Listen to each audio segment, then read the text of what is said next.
Annabelle's 10 years old, and she can be a very joyful and funny little girl.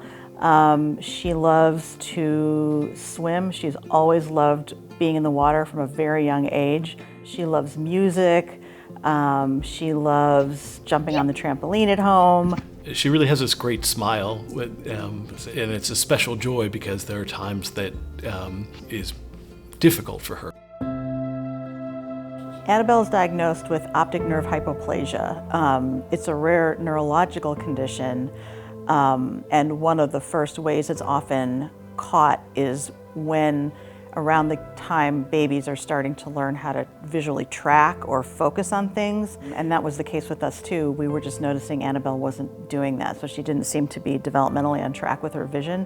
Latching onto early intervention was a huge help to us because they're not only going to help Annabelle, they're going to help us too. Oh, nice walking.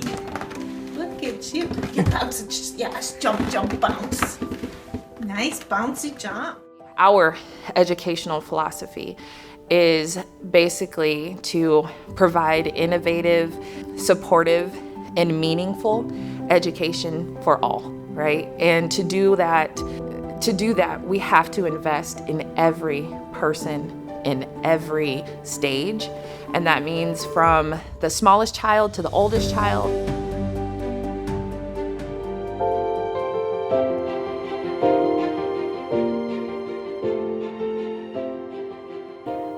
I was really scared and really overwhelmed.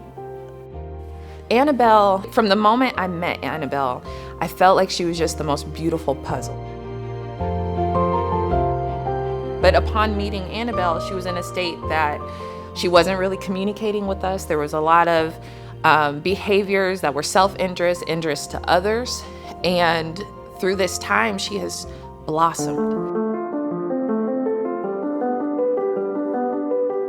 As she's gotten comfortable here at the Lighthouse, she's made more progress this year, certainly than we had seen before, certainly than we were expecting. Every time that a new skill is developed or a new level of safety and trust is developed in her, we see another level of Annabel that we all kind of already knew was there. We see little bits of progress there, of like things that, both in her willingness to try new things, which, I think is, some maturity in her, but a lot of it is like having some good, sequential experiences. When she first got to the Lighthouse, she was much more emotionally dysregulated. She wasn't talking as much. She just wasn't available for learning. Fast forward to now, she is much more well-regulated, can do much more of that also herself, rather than needing other people to do it for her, talking more. She is happy to go to school every day.